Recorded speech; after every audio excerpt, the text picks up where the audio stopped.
सीधे आपको छत्तीसगढ़ के सरगुजा ले चलेंगे, जहां पर प्रधानमंत्री इस वक्त रैली कर रहे हैं। मारते हैं, लोगों का जीना हराम कर देते हैं, पुलिस पे हमला करते हैं, सुरक्षा बलों पर हमला करते हैं। अगर वो मारे जाएं तो एक कांग्रेस वाले उनको शहीद कहते हैं। जब आप ऐसे लोगों को शहीद कहते हो ना, तो इस देश के शहीदों का, वीरों का अपमान करते हो। इसी कांग्रेस की सबसे बड़ी नेता आतंकवादियों के मारे जाने पर आंसू बहाती है। ऐसी ही करतूतों के कारण कांग्रेस देश का भरोसा खो चुकी है।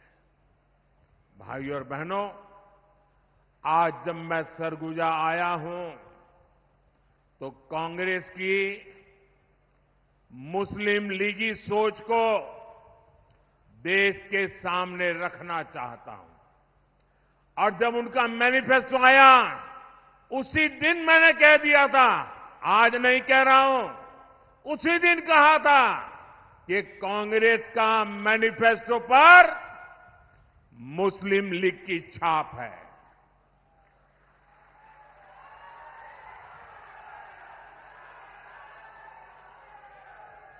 साथियों, जब संविधान बन रहा था,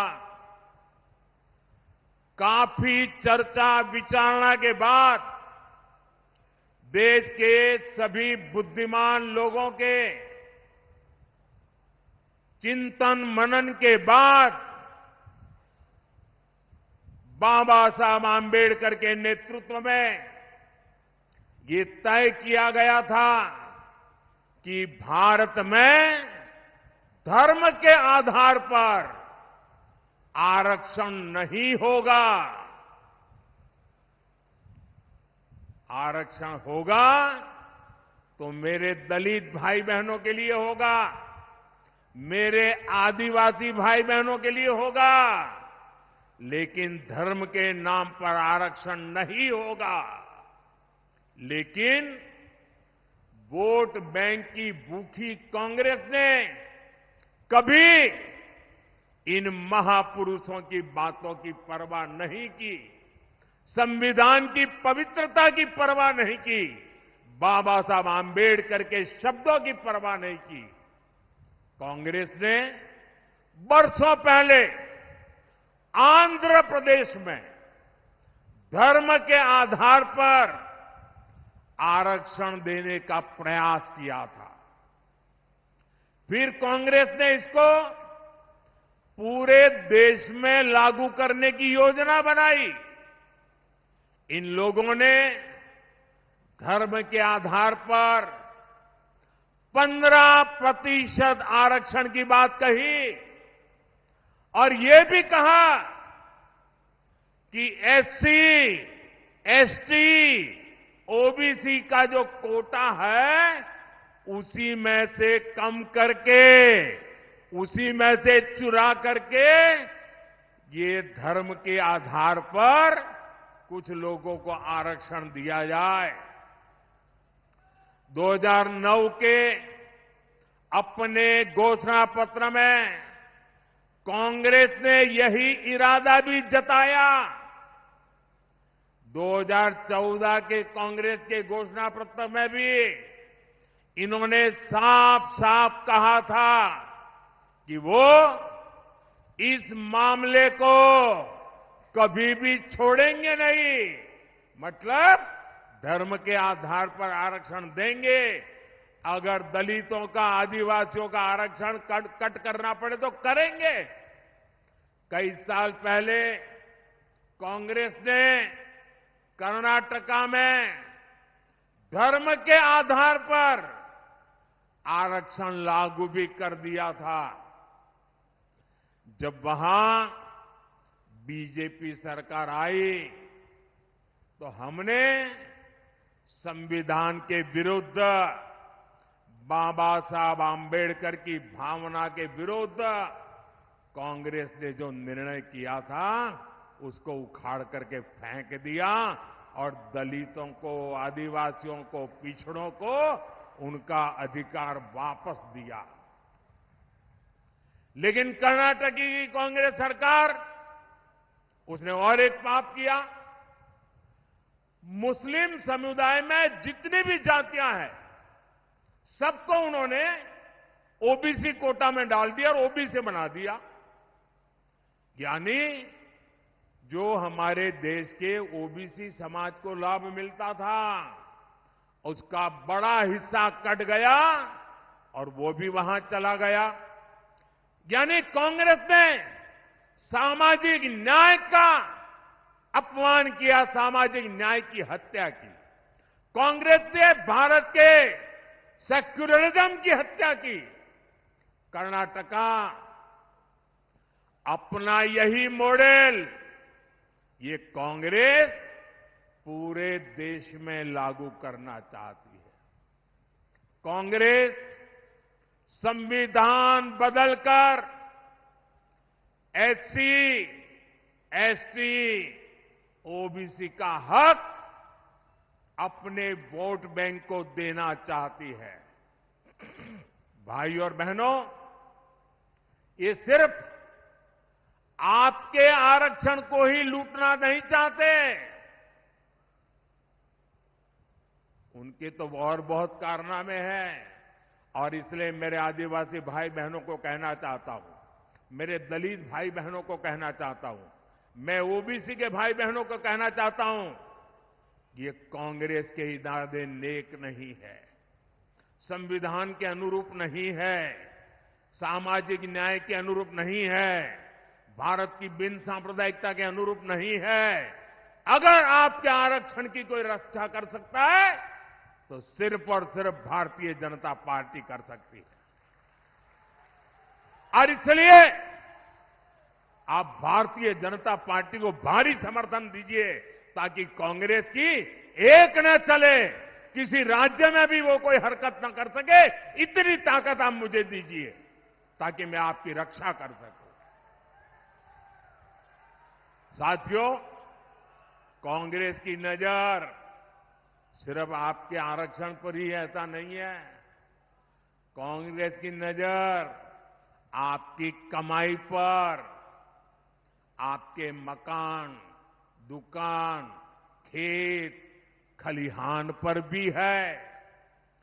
कांग्रेस के शाहजादे का कहना है कि ये देश के हर घर, हर अलमारी, हर परिवार की संपत्ति का एक्सरे करेंगे। हमारी माताओं बहनों के पास जो थोड़ा बहुत स्त्री धन होता है, गहने जेवर होते हैं, कांग्रेस उनकी भी जांच कराएगी। यहां सरगुजा में तो हमारी आदिवासी बहनें चंदवा पहनती है, हंसूली पहनती है, हमारी बहनें मंगलसूत्र पहनती हैं। कांग्रेस ये सब आपसे छीनकर वो कहते हैं हम इक्वली डिस्ट्रीब्यूट कर देंगे। अब आपको मालूम है ना वो किसको देंगे? मालूम है ना किसको देंगे?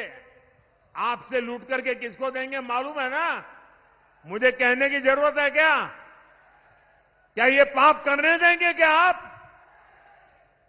और कहती है कांग्रेस सत्ता में आने के बाद ही वो एक के बाद ऐसे क्रांतिकारी कदम उठाएगी। अरे ये सपने मत देखो, देश की जनता आपको ऐसा मौका नहीं देगी। साथियों, कांग्रेस पार्टी के खतरनाक इरादे एक के बाद एक खुलकर सामने आ रहे हैं।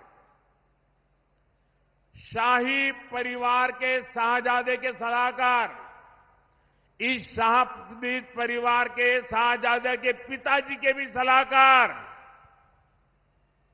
उन्होंने कुछ समय पहले कहा था, और ये परिवार उन्हीं की बात मानता है, उन्होंने कहा था कि हमारा देश का जो मिडिल क्लास है, मध्यम वर्गीय लोग हैं, जो मेहनत करके कमाते हैं, उन्होंने कहा उन पर ज्यादा टैक्स लगना चाहिए। ये इन्होंने पब्लिकली कहा है। अब ये लोग उससे भी एक कदम आगे चले गए हैं।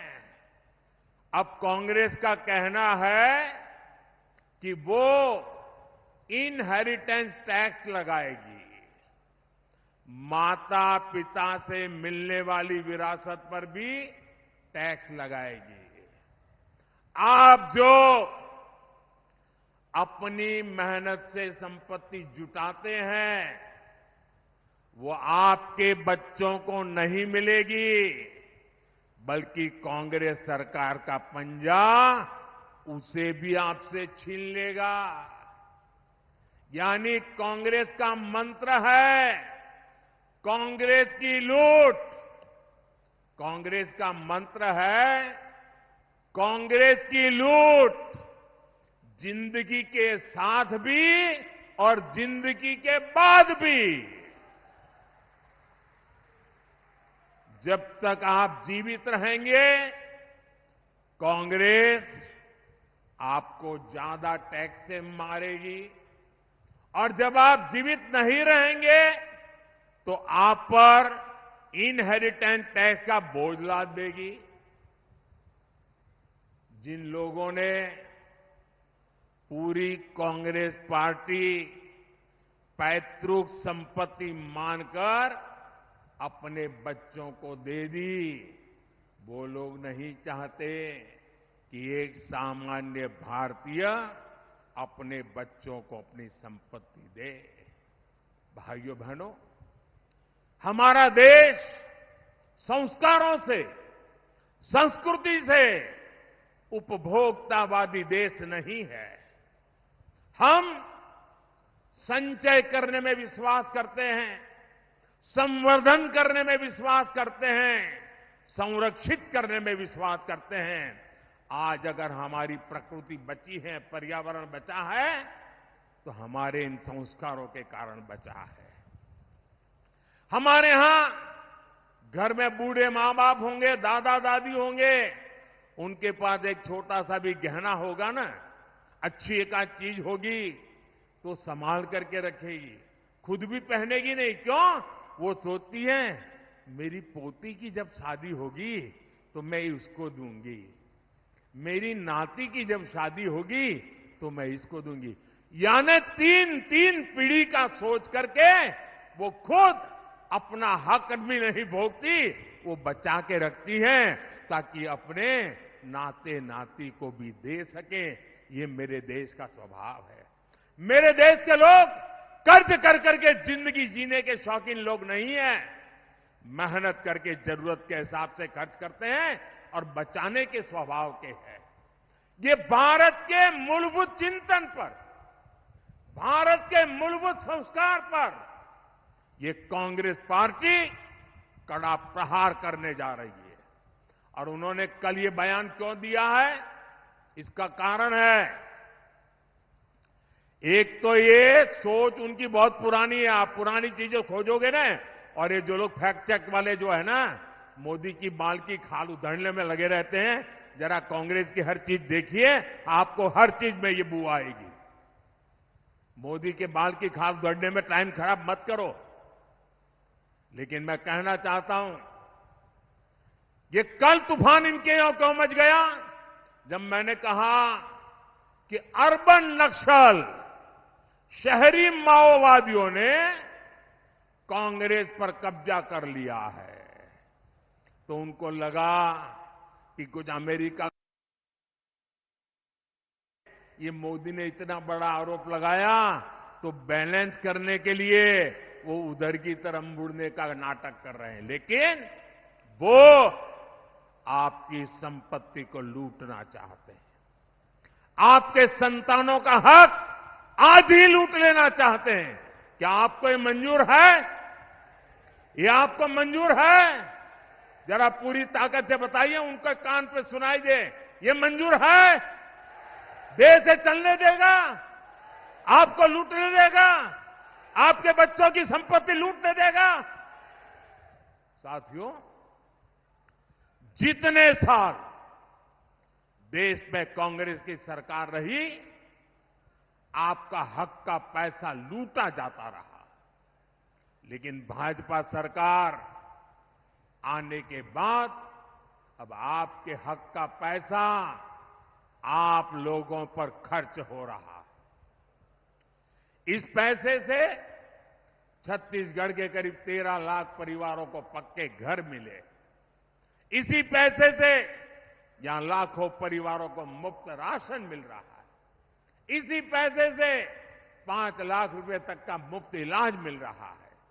मोदी ने ये भी गारंटी दी है कि 4 जून के बाद छत्तीसगढ़ के हर परिवार में जो बुजुर्ग माता पिता है, जिनकी आयु 70 साल हो गई है, अब उनको मैं कहना चाहता हूं, आज अगर आप बीमार होते हैं तो आपके बेटे को खर्च करना पड़ता है, आपकी बेटी को खर्च करना पड़ता है।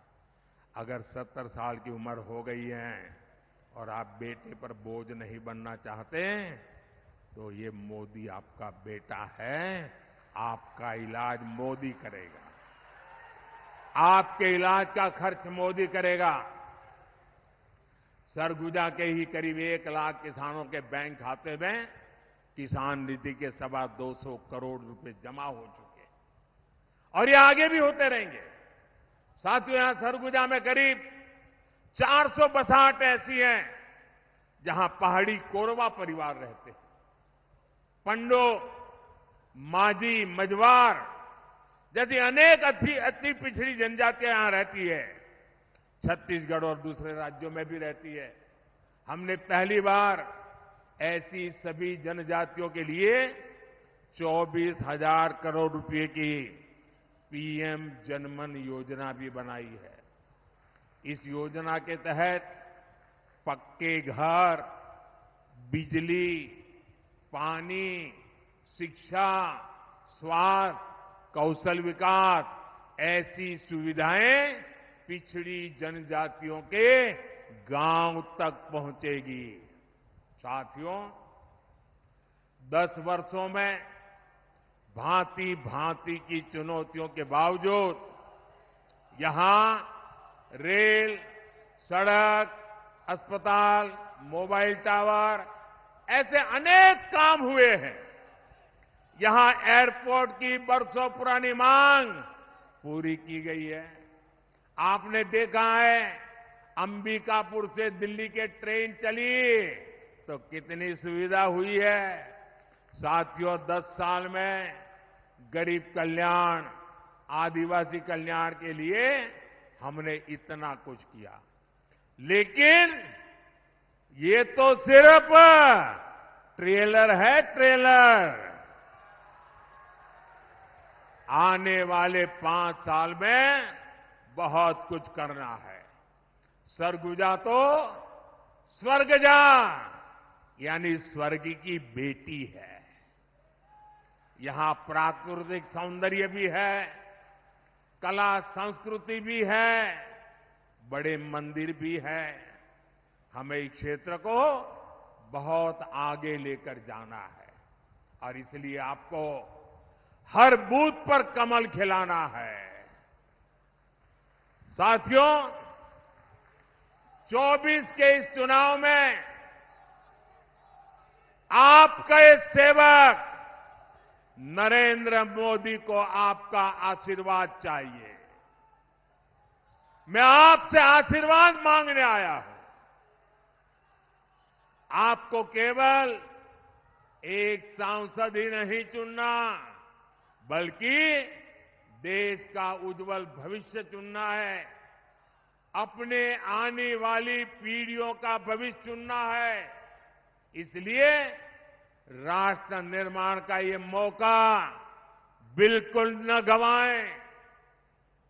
गर्मी हो, शादी ब्याह का अवसर हो, खेत में कोई काम निकला हो, रिश्तेदार के यहां जाने की जरूरत पड़ गई हो, इन सब के बावजूद भी मतदान के दिन कुछ समय ये आपके सेवक मोदी के लिए निकालिए, भारत के लोकतंत्र के निकालिए, भारत के उज्जवल भविष्य के लिए निकालिए, आपके बच्चों की गारंटी के लिए निकालिए और मतदान अवश्य करें। अपने बूथ में सारे रिकॉर्ड तोड़ने वाला मतदान हो, इसके लिए मैं आपसे प्रार्थना करता हूं और मेरा आग्रह है, पहले मतदान फिर जलपान। हर बूथ में मतदान का उत्सव होना चाहिए, लोकतंत्र का उत्सव होना चाहिए। गाजे बाजे के साथ लोकतंत्र जिंदाबाद करते करते मतदान करना चाहिए। और मैं आपको वादा करता हूं, भाइयों बहनों, मेरे लिए आपका एक एक वोट ये सिर्फ वोट नहीं है, मेरे लिए ईश्वर रूपी जनता जनार्दन का आशीर्वाद है। यह आशीर्वाद परमात्मा से कम नहीं है, यह आशीर्वाद ईश्वर से कम नहीं है।